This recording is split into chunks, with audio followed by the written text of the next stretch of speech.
Magandang araw po sa inyo at welcome back dito sa ating panibagong video.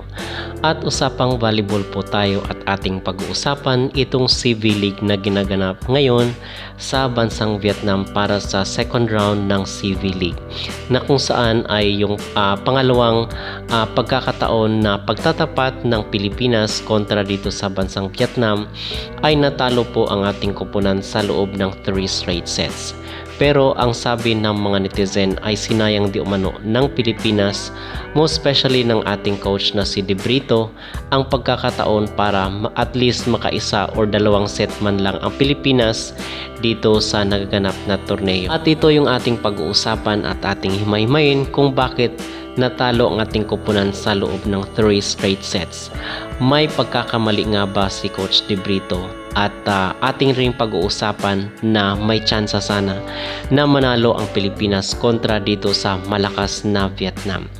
So mga kapolitika, natalo po sa loob ng 3 straight sets at marami sa mga netizen ang napareact at nagsasabi na meron di umanong pagkakamali si Coach De Brito doon sa second set, na kung saan nagtapos ang score sa 28-30, pabor ito sa kupunan ng Vietnam. So yung aking maging reaction or yung aking maging opinion ay talagang malaki po ang pagkakamali ni De Brito. Bakit nag-experiment na naman siya?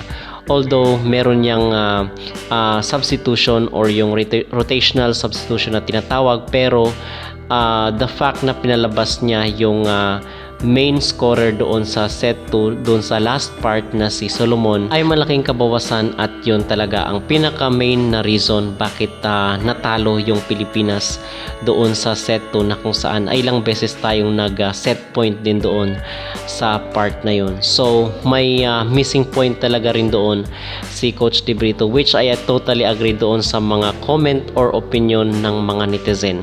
So sana ay ang ginawa doon ni De Brito, mga kapolitika, ay hindi niya pinalabas yung main scorer doon sa last part ng set 2 na si Alyssa Solomon, dahil meron siyang 100% efficiency. At nakita din naman natin doon na ibinigay ng Team Alas ang lahat ng kailang makakaya para dito sa kanilang laban kontra sa malakas na koponan. It's just that kailangan pa talaga ng panahon or ng time, effort na i-polish yung ating koponan, mga kapolitika, para matalo itong malakas na Team Vietnam. At yung susi doon, kasi nakikita nyo doon, diba, sa laro na pag wala itong kailang main player na si Tuyen at itong si T4, ay kayang-kaya talaga na humabol ng Team Alas.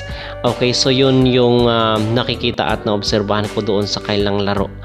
And dito is makikita rin natin na talagang na-utilize rin ng Vietnam yung kailang height, yung kailang bilis, at yung kanilang talino pagdating sa paglalaro. Pero ang naobserbahan ko rin dito sa Team Alas ay nababantayan na ng Pilipinas yung mga drop ball ng Vietnam, kasi dati talaga ay talagang doon sila humahakot ng puntos sa mga drop ball, at mahirap nga nahabulin yung Vietnam doon sa mga previous na mga laban nila, even yung mga nakarang buwan pa. Pero ngayon ay happy to say na nakakahabol na po ang Pilipinas. So for me, this is a good development, and we are hoping, mga kapolitika, na sa mga susunod na araw ay at least ma-5th set natin yung ating laro kontra dito sa Team Vietnam. So kitang-kita rin naman doon na ibinigay ng Team Alas ang lahat ng kailang makaya. It's just that talagang malakas pa rin talaga itong kupunan nila. At para naman kay Coach De Brito, sana ito ay maging aral or maging basis niya na sa mga susunod na laro, dahil makakatapat na naman po natin itong mga bansang ito pagdating ng SEA Games sa mga susunod na buwan. Okay? So yun, mga kapolitika, ang aking personal na analysis kung bakit natalo sa loob ng 3 straight sets. So again, pag wala itong kailang main player na si Tuyen or itong si T4, ay kayang-kaya po talagang talunin ng Pilipinas ang Vietnam.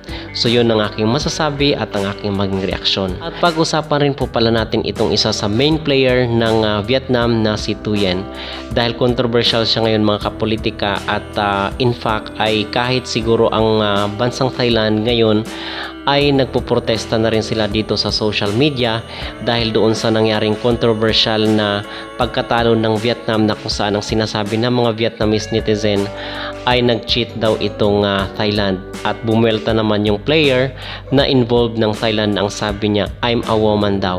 So maganda ito na nagkakaroon na ng international clamor itong pagprotesta dito sa kailang player na si Thuyen. Kasi pansin-pansin yung mga kapolitika na sa lahat ng mga players ng Vietnam siya lang yung loose ang short. So hindi natin sinasabi na totoo yung ating mga accusations or yung ating mga pagdududa, mga hinala, pero para talaga mawala na yung mga agam-agam ng publiko ay dapat na magkaroon ng gender test itong si Thuyen. Okay? So yun mga kapolitika, dahil ito talaga yung nagpapasakit ng ulo ng Team Alas at kakaiba at malakas talaga siya pumalo at ang sabi nga ng iba ay malayong malayo sa regular na kasarian ng babae. So my point is kung mawala na itong si Thuyen or itong kailang main player ng kailang kupunan ay may pag-asa na po tayong manalo kontra dito sa Vietnam. So kayo po ang tatanungin mga kapolitika, naging dahilan ba yung pagpapalabas kay Alyssa Solomon doon sa set 2 kung kaya nasungkit ng Vietnam yung part na yon? At ano sa tingin nyo ang gagawin ng Team Alas para matalo itong malakas na koponan ng Vietnam? Mag-comment down below at huwag kalimutang mag-like at mag-subscribe na rin kayo para updated kayo sa ating mga latest issue.